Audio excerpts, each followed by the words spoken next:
Hi, everybody.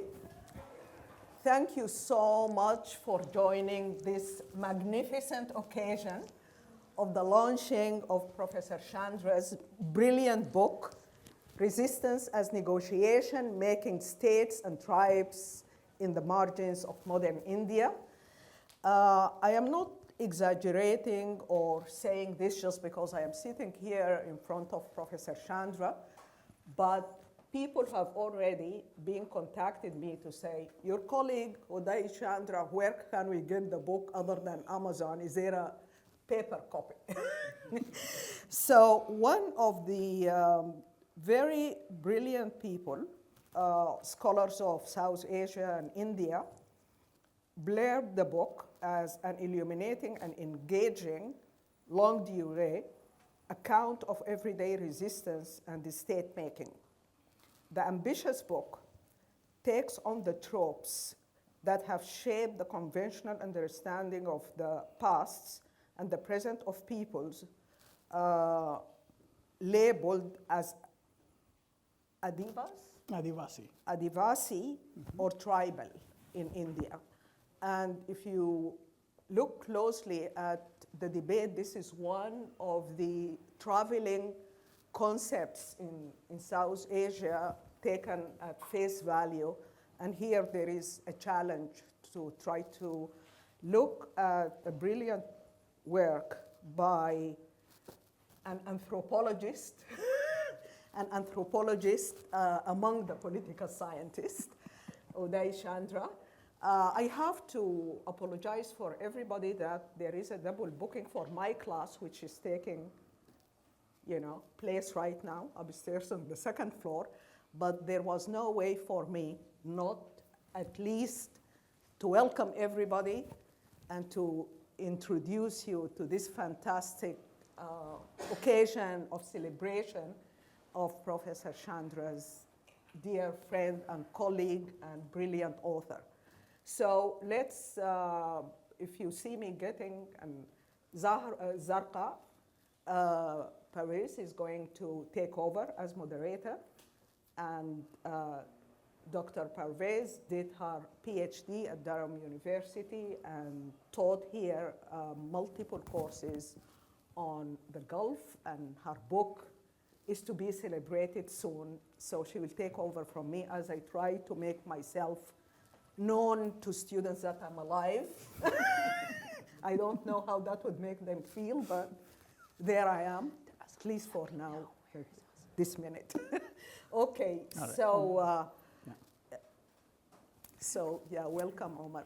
So I just want to end up by thanking all our dear colleagues who are here, Professor Antoniatis, Professor Zayani, Professor Khalifa, and our very own friend, Taiba, and everybody. Thank you, everybody, for coming. And we look forward to an engaging discussion with Professor Chandra. Thank you. Thank you very much. Thank you, Uday. Do you want to? Should we wait for?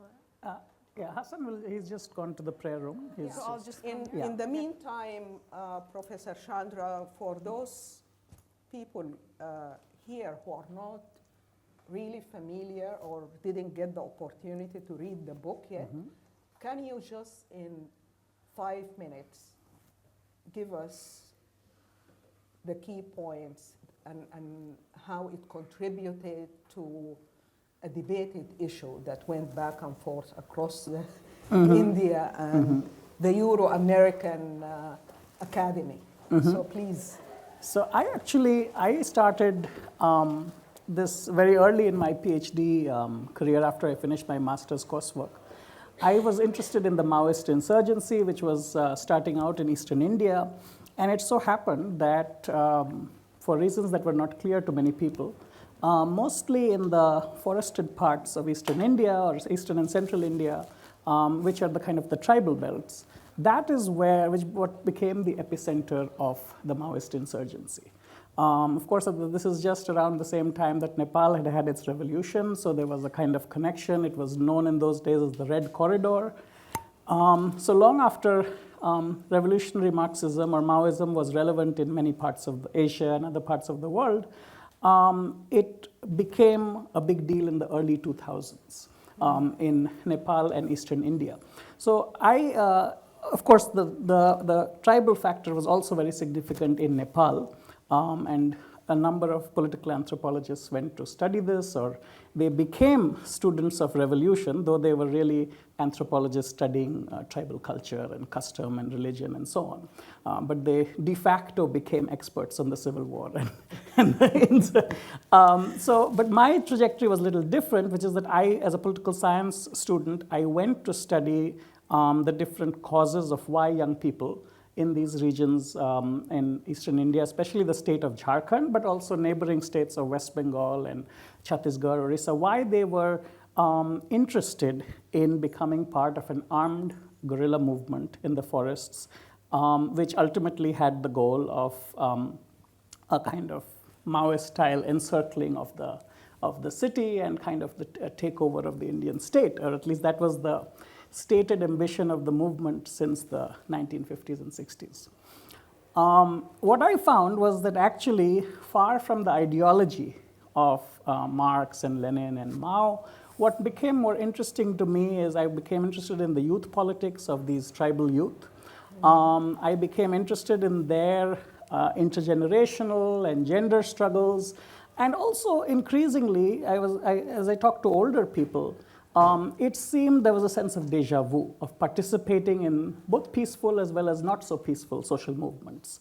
And I kind of realized that from the point of view of my research subjects, much of the participation in activism, violent or peaceful, and there were kind of both, people who had done both simultaneously, it was about a form of claim making. It was really about hailing the state and making claims on it. It was not really, as the Maoist leadership or the vanguard would have said, about a revolutionary takeover, because that's how a revolutionary elite or counter-elite kind of poses the problem of revolution. So revolution from below was almost a way of making a claim on the state in New Delhi. And this could be done in an anti-dam movement in a peaceful way, with peaceful protest and gathering. It could be done if democratic mechanisms actually worked effectively in terms of grievances and claims. But it could also be done using very limited and targeted forms of symbolic violence. Mm-hmm. So a lot of the participation from the point of view of tribal youth seemed to be less than revolutionary, let's say. And it seemed to be far more about what I describe as negotiation. So this led me to think about how we can put together social movements, participation in a violent guerrilla movement in the same framework of claim making and grievances, and to think about the relations between state and tribal subjects accordingly. But then as I went back, dug deeper into archives, because people kept telling me, you can't look at it only from the perspective of people who are alive today, even very old people, who can tell you about what was happening when they were young. They said that beyond these oral histories, you need to go to the archives. You need to go to the colonial archives. Maybe you need to dig deeper, because this was a space where there were similar forms of claim making in the colonial period, in the 19th century. So obviously no one would have any living memory of it. So I dug deeper. I actually became a social historian in that sense, without actually being trained to do this. And in fact, the first part of the book is entirely what a historian would do if they were to approach it from the 19th century perspective. And I kind of found in the archive that historians had also been guided by a kind of romance of revolution or insurgency. They had celebrated these tribal revolts as anti-colonial revolts. Mm-hmm. And I found increasingly that people were saying, I don't want to pay my dues to the landlord or the Raja or ruler of this place. I want to pay my dues. I want to negotiate my claims with the colonial state. And that was really intriguing to me. That was really surprising. And again, there were certain people who were targeted by violent insurgency, again, in a very symbolic and limited manner. And at the same time, the moment the colonial official came, they were like, let's talk. Great. So I found that, as I tried to connect the past and the present, it seemed to me that there were certain patterns which required a kind of more longue durée approach.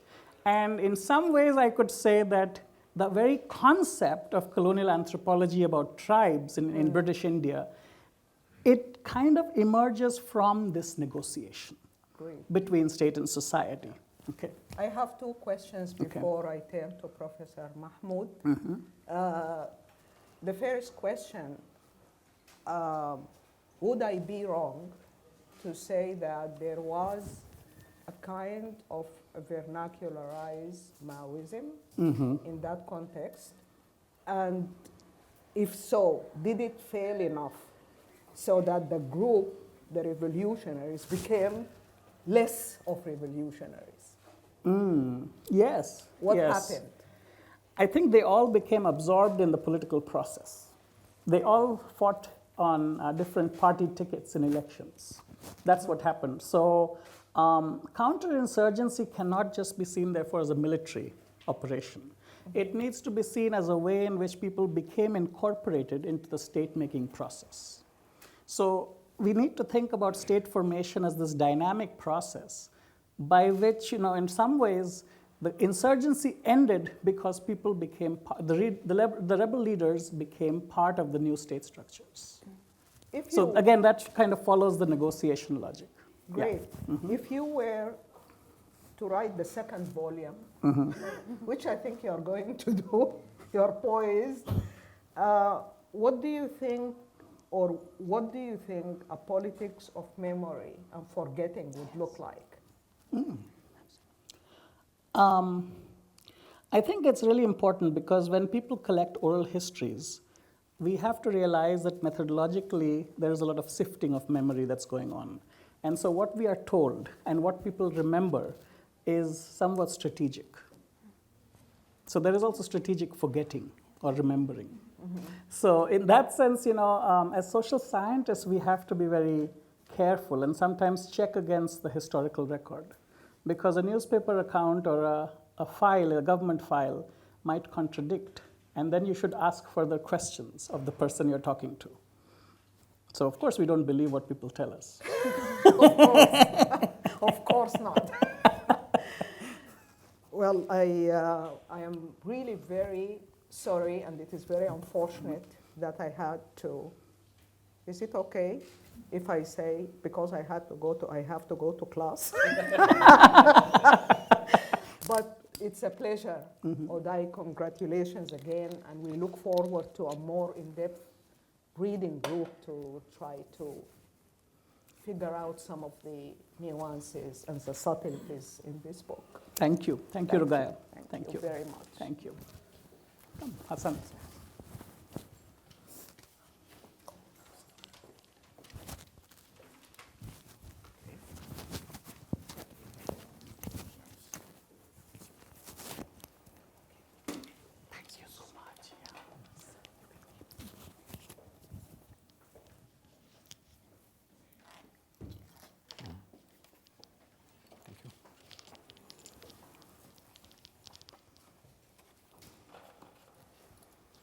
So, what will I do now?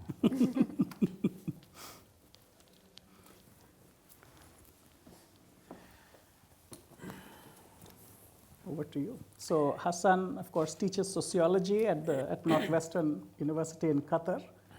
And he's actually had the misfortune of reading the whole book. So he can tell us what his thoughts and questions are. Thank you for inviting me to discuss your book. As you said, I read the entire book before it came in print. So I had the privilege to read the preprint, the entire preprint. And it was not a misfortune, actually.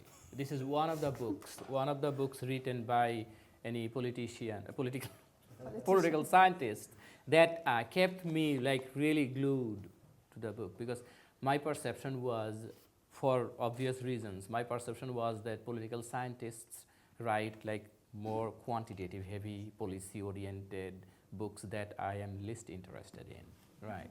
This is not one of those. And actually, when I read this book, I mean his manuscript, preprint copy, I was on vacation, on leave, not vacation, on leave, and I read it almost like a novel. Like it is that good. So I would finish some pages, like usually one entire chapter at a stretch, and I would write him that it is wonderful. I'm reading like a novel.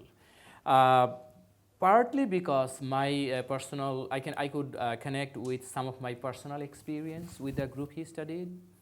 Partly because of my interest in Marxist grassroots movements, and also partly because, well, because he's my friend. So, like when we think about resistance, particularly in university settings where general trend is liberal kind of, understanding, liberal kind of, normative expectation underlying discussions and shaping our dreams, our aspirations, and whatnot. When we hear this term resistance, it makes us feel good. It makes us expect something positive, some change in a positive direction, because resistance is almost inevitably against a power which is corrupt, about which we have so many things, complaints, so many uncomfortable, unsatisfactory, impression of it. So this book kind of, tests our general understanding of this term resistance itself, because when it says like resistance as negotiation, how come resistance is a negotiation? Resistance is fight. It's struggle, right? It's trying to overthrow something which is so much powerful, which is coercive, which is exploitative, which is something we don't want in its place, right? But here it says resistance is negotiation. That's something caught my mind in the very first stand. And then making state and tribes in the margins of the modern India. So making state, when we think about state, we often assume that state has always been there, state in its fully developed form. We often do not question, or we often do not open our mind to understand the process of state making, especially in post-colonial global South, right? So I had some previous understanding about state making, so I expected things that he covered in his book. One more thing that I was really happy about is like when we in academia, when we talk about resistance, often we take side with the subaltern, right? That's what a subaltern group also does, right? They sympathize with the powerless. They sympathize with people who don't have other means to raise their voice. So we as academics, as activists, with our own power, with our own agency, try to speak for them, right? Of course, with fully positive intention, with full sympathy. But that sometimes go wrong, right? That's what also Uday recognizes with these Maoist insurgents in this region, right? Because as he correctly recognizes, when Ranjit Guha, one of the pioneering and most influential subaltern theorists, talks about them, he unwittingly, omits some of the important aspects of these people and their struggles, their mobilizations, which unintentionally erases their agency. So what Uday proposes here is a relationship of intimate antagonism. Antagonism, but intimate, not in a sense of sympathetic. Intimate in a sense of like proximity, like inevitability of getting into interaction as active agents on both parties, calculations and whatnot. So, relationship of intimate antagonism, a new way of understanding resistance, which allows us to see agency in people whom we assume that don't have agency. So they have to be given voice, they have to be represented, they have to be allowed to, they have to be helped in making their claims in whatever cause they pursue in their mobilizations and collective resistance.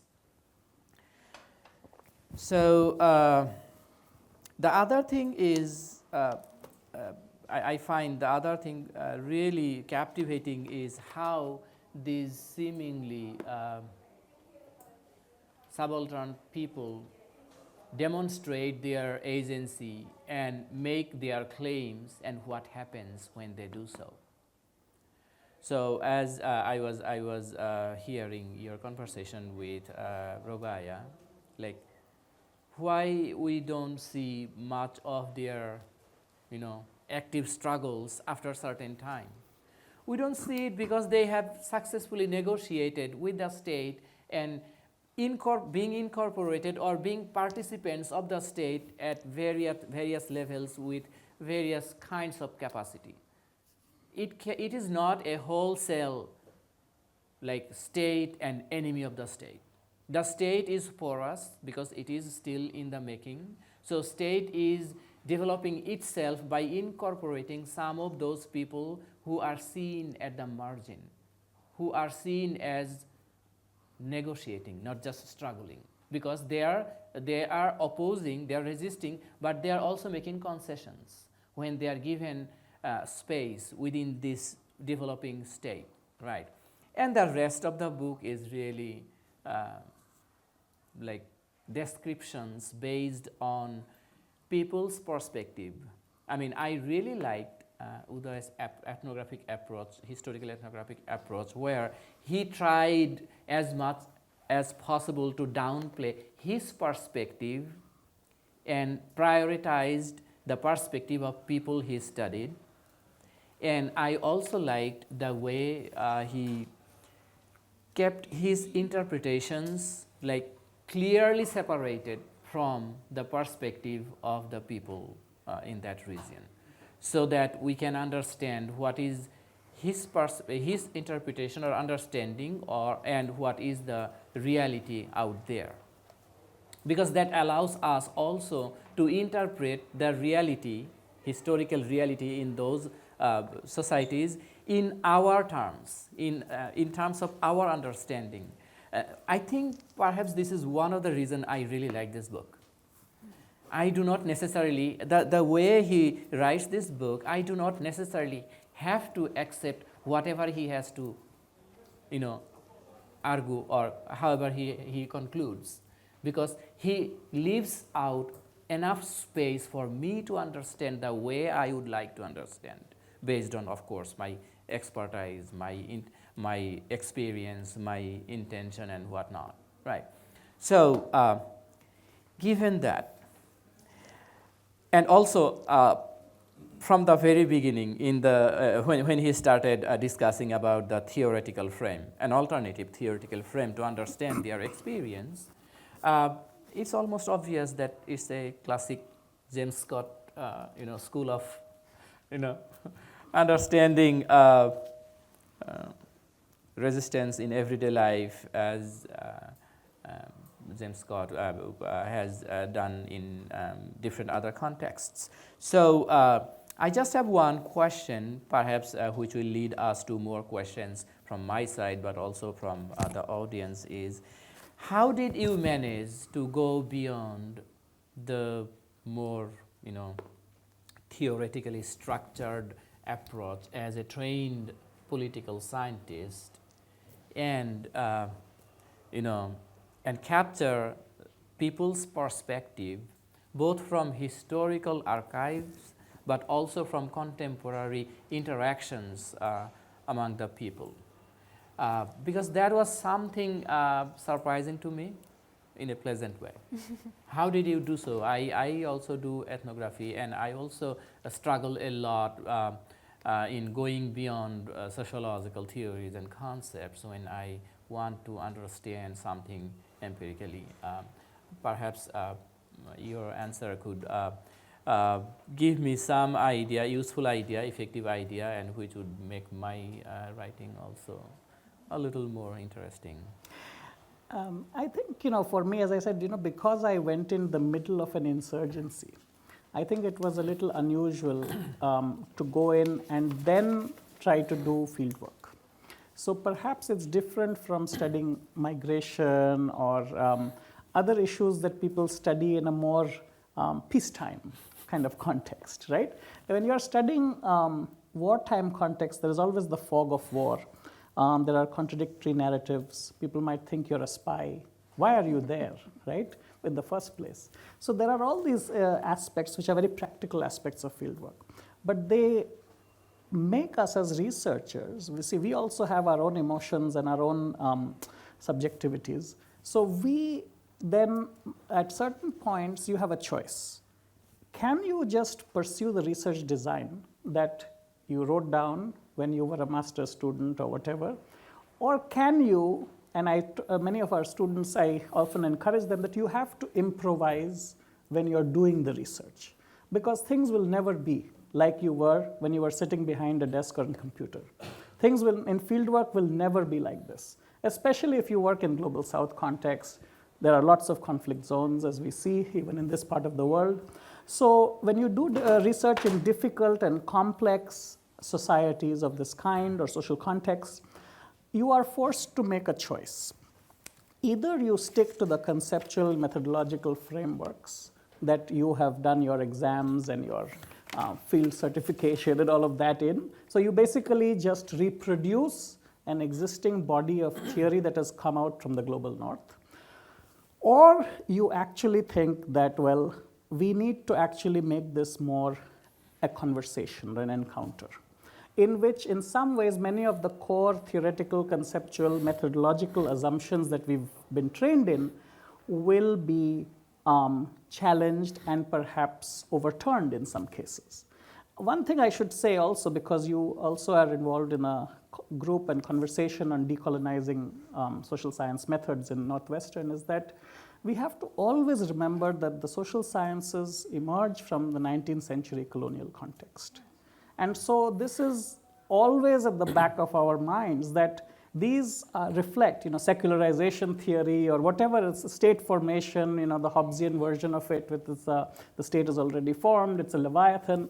All of this reflects the historical experience of post-Reformation Western Europe. They are not global. And so as the social sciences in the 21st century become global, they will have to develop a comparative method where a lot of the older frameworks will have to be questioned and replaced. For example, what does it mean to talk about secularization in the Middle East or South Asia? I don't know. When I read Weber, I don't really understand.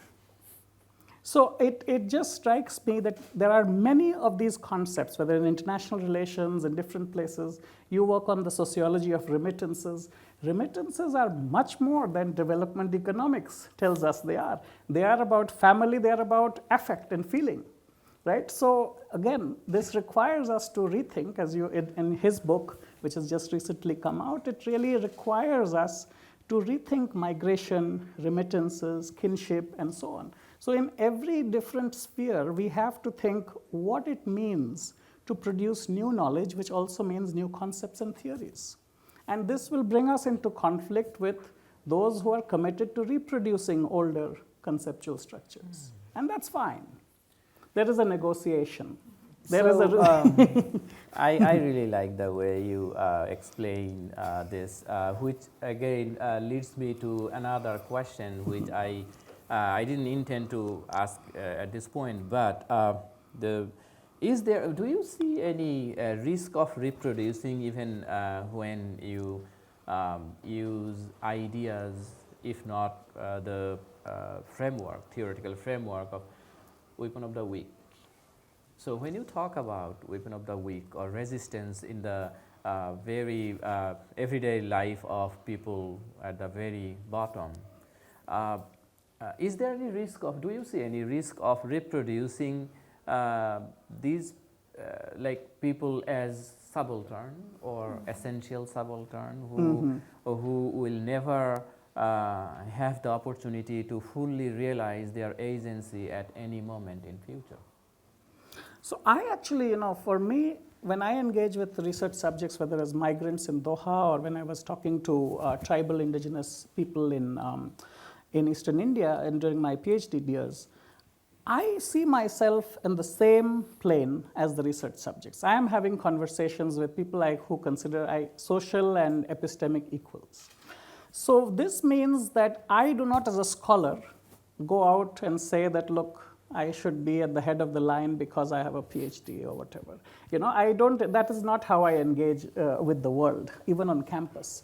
So this means that this is actually very liberating because I don't have to be insecure and kind of cut off from society as a university-educated person. Which is, if you think about all the debates about populism and all this stuff, that this university education seems to be a fault line, and it seems to be a particular problem in North America and Western Europe. But I personally don't feel this particular social divide with the research subjects that I work with. And that's why, the question of who is elite and who is subaltern.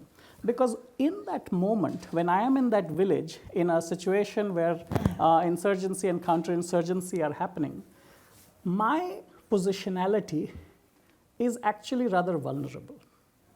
So to say that I am simply the elite researcher with a US university degree, it doesn't matter at that point.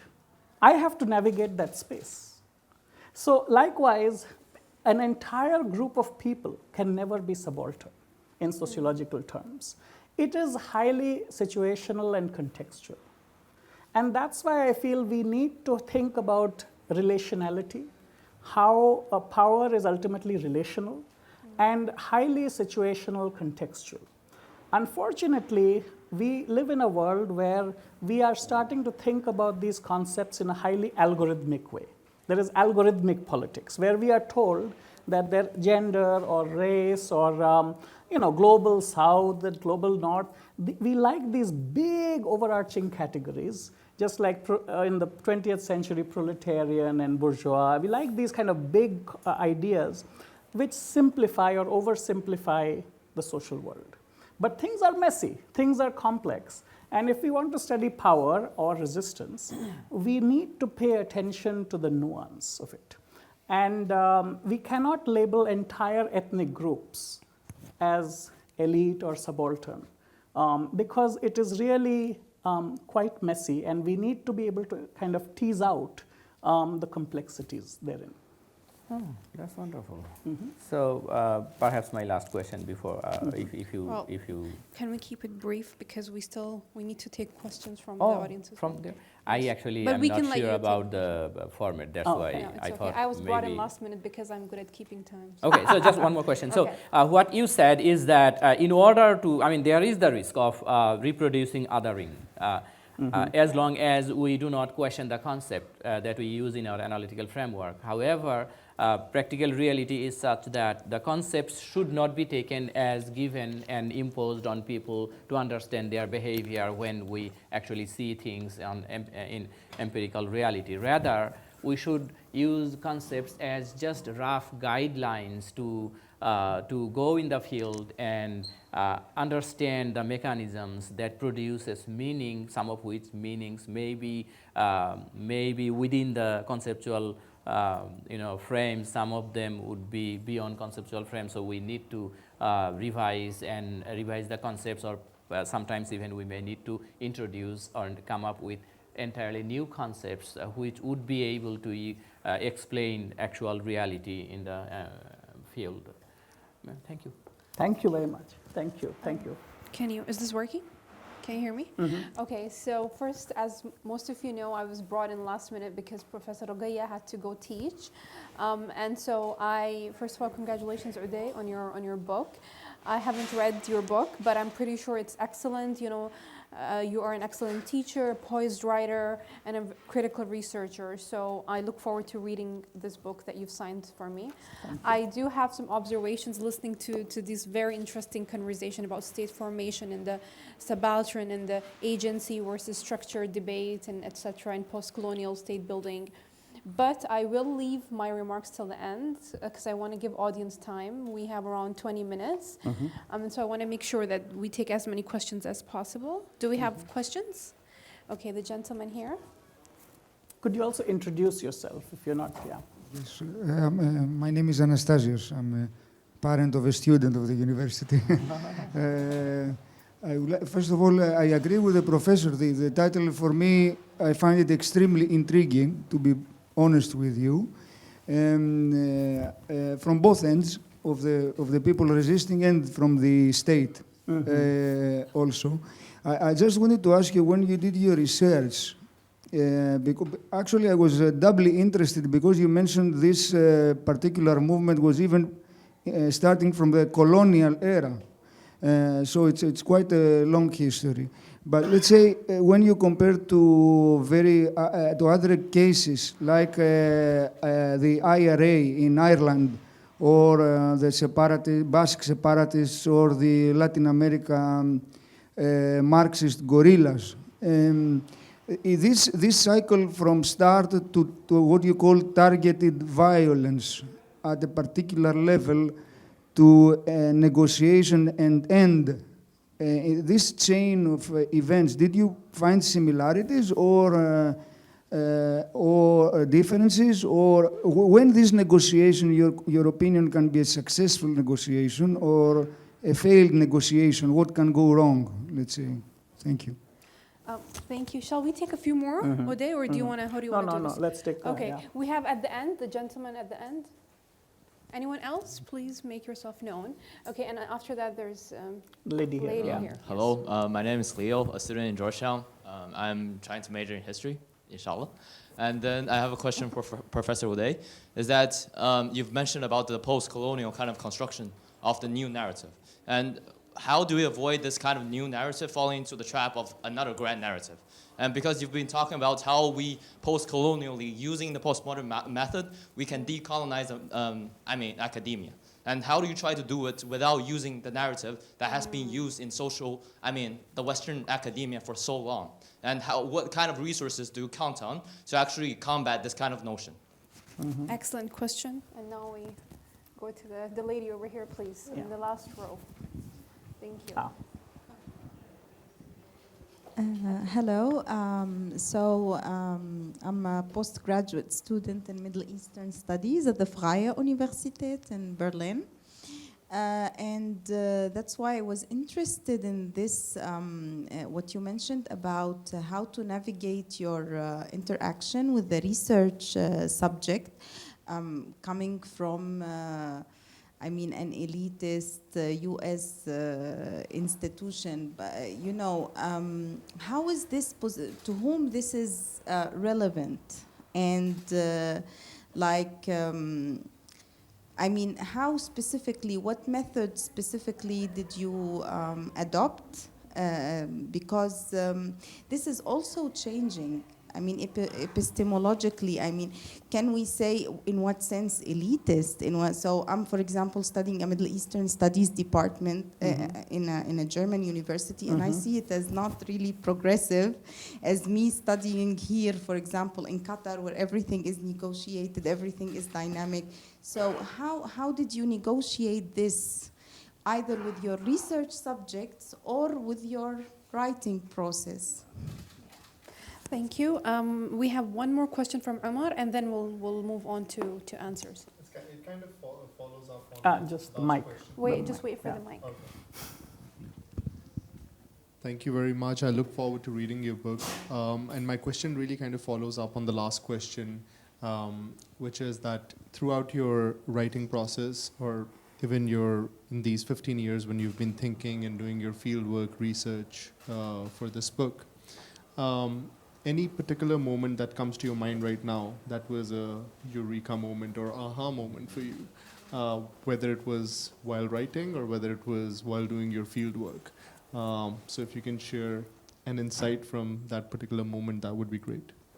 Thank you. We'll take the answers now, and then if we have time, we'll go for another round of questions. Okay, I should probably go in the order Yes. that, So how do we know whether negotiations succeed or they don't? Of course, both possibilities or partial versions of that. I think, I see it as, there are different ways in which people have theorized it in the past. Clausewitz, the Prussian general, who, thought of, as thinking about war as politics by other means. And that is a very important perspective to think about. The way the Italian Marxist thinker Gramsci thought about it is in terms of a war of position or a war of struggle. And both of these, and they're related frameworks, is that, how do you think about whether in the battlefield or whether in normal politics, you think of, war and peace on a continuum rather than thinking about it as totally separate forms of politics. So once you start doing that, then the question is, how do you deal with the balance of power?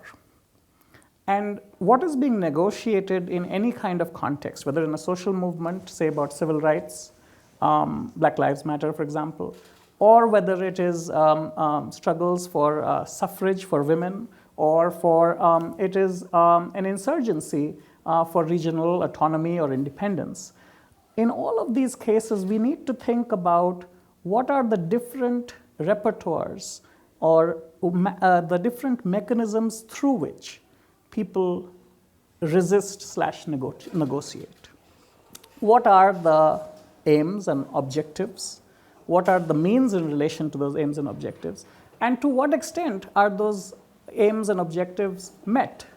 And it could be that we are, in game theory terms, dealing with a multi-stage game where both sides who are playing the game know each other's repertoires. They know a little bit about what hand is being played.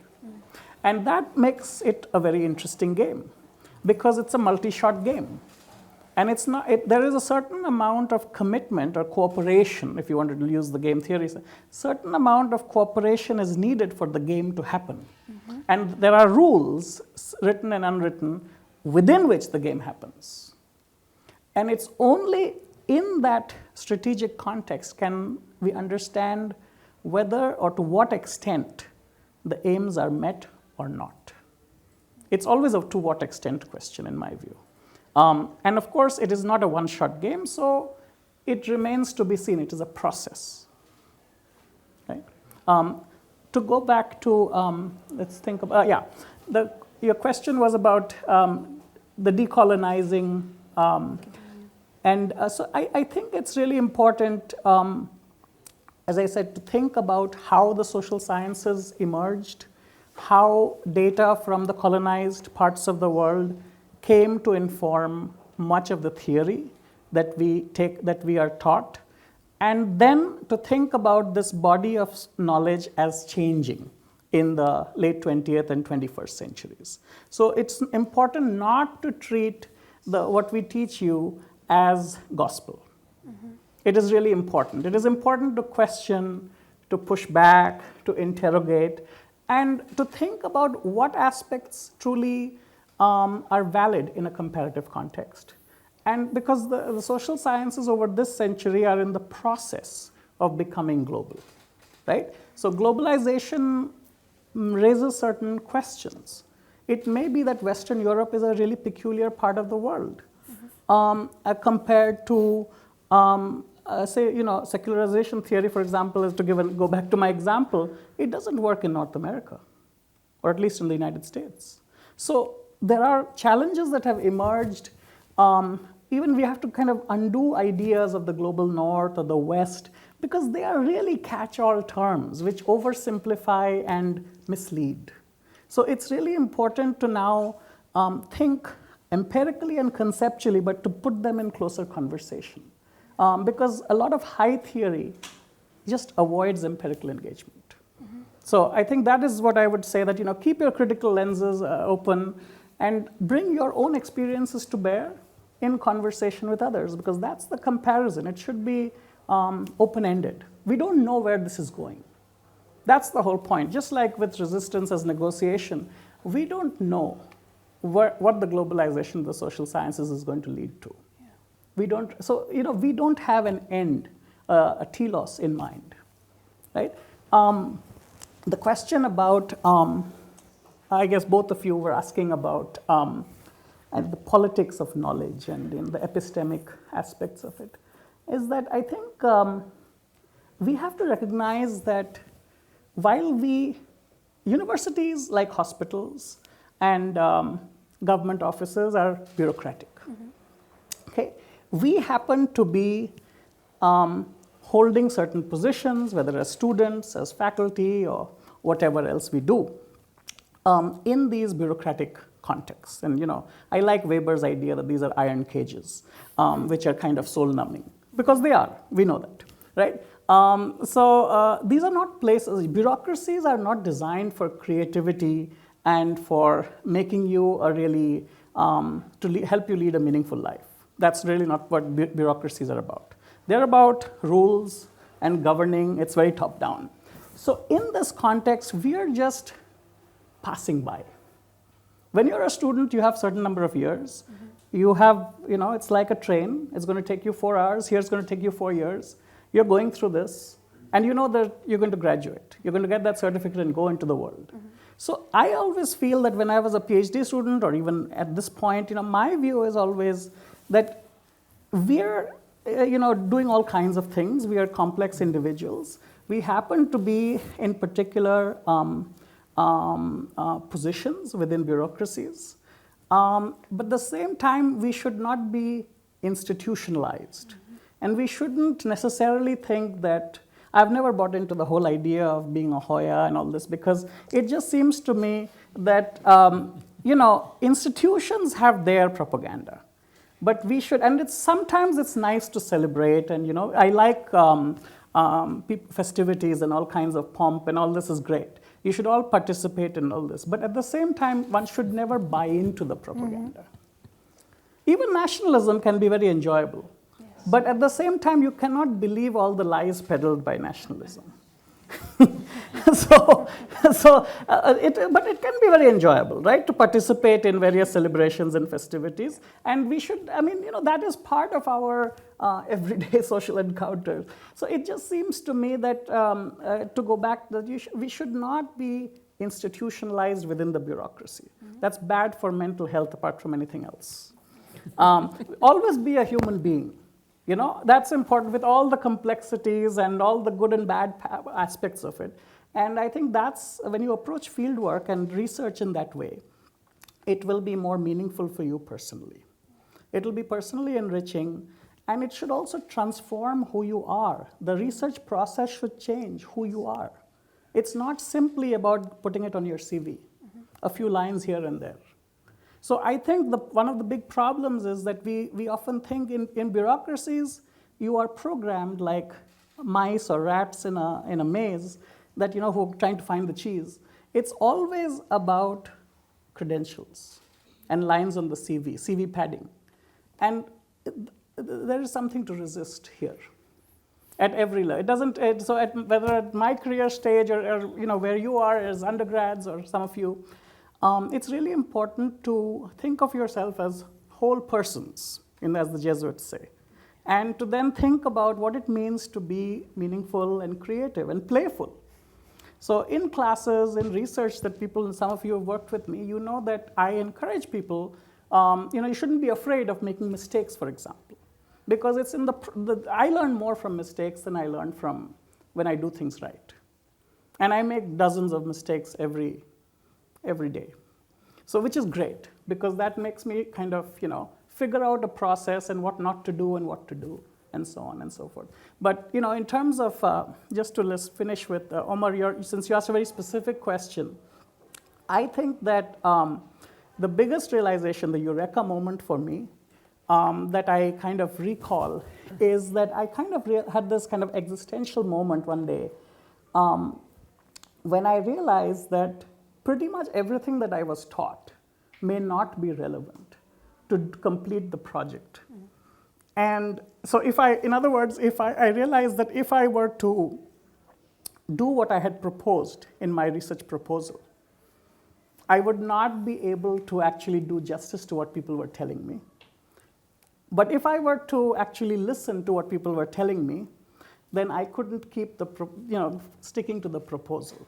And I think that inner dilemma, the way I resolved it, I think, I really also, with students that I work with, I encourage them to actually think about what would create new knowledge.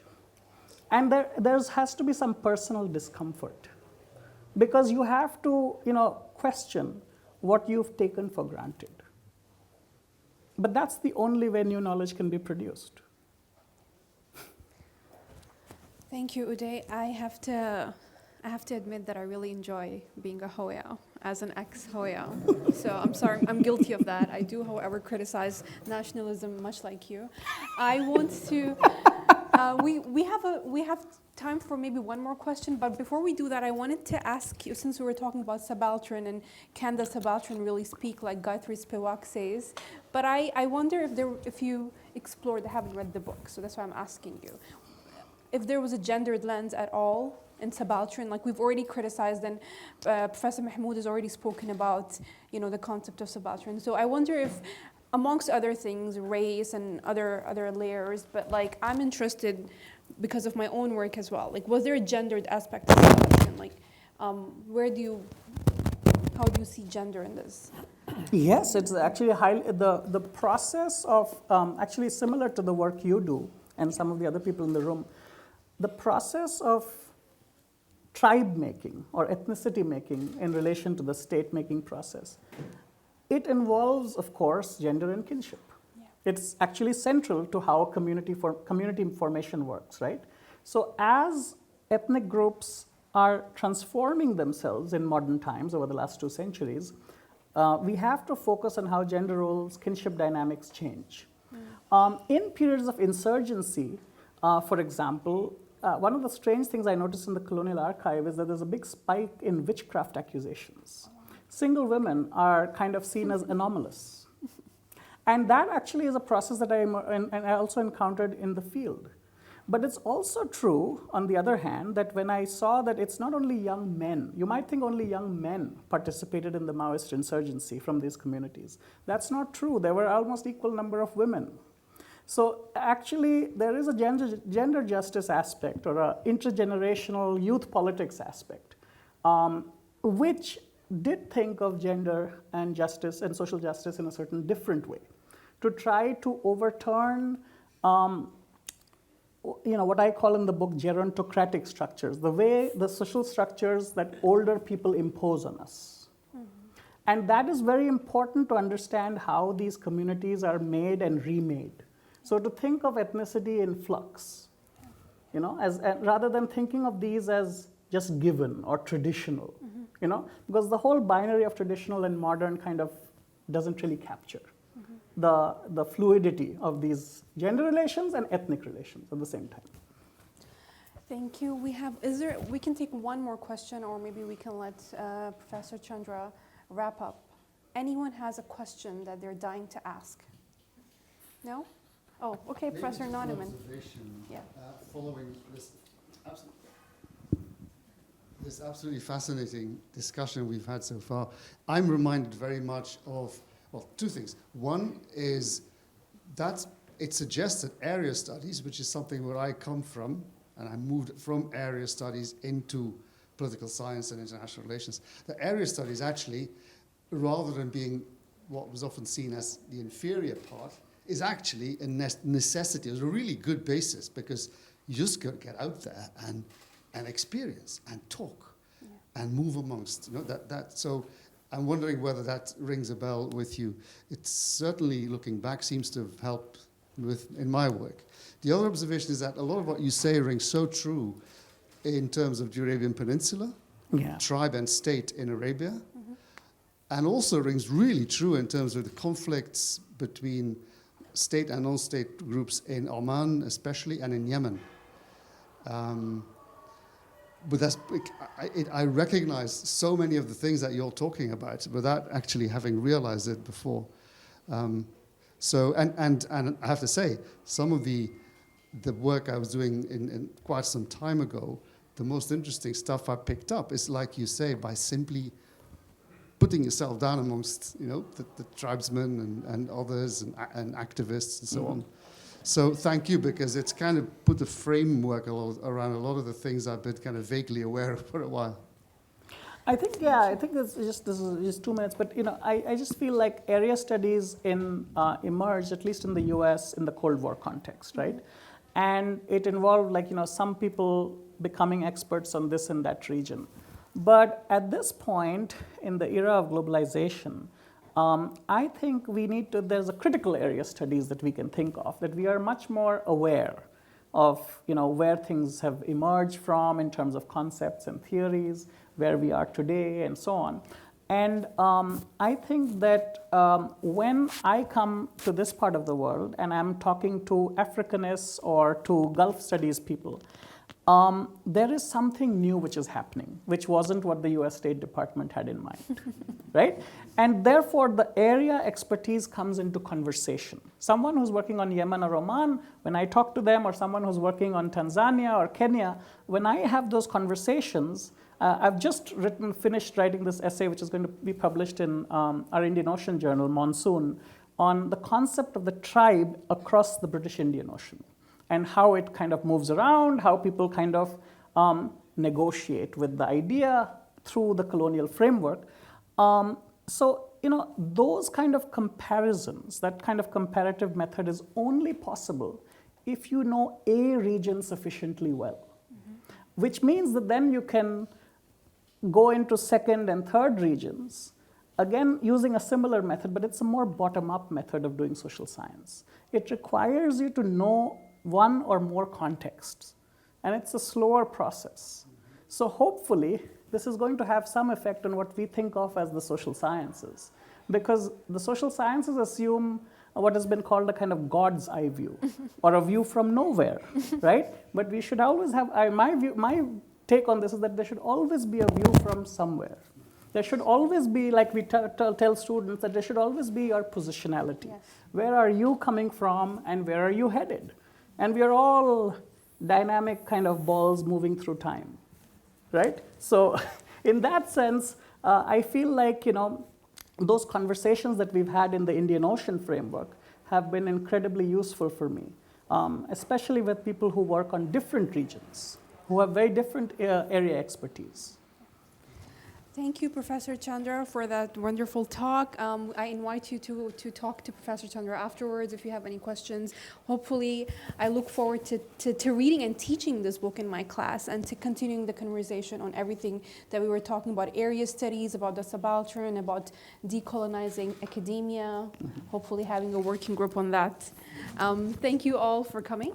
Congratulations again to Uday Chandra.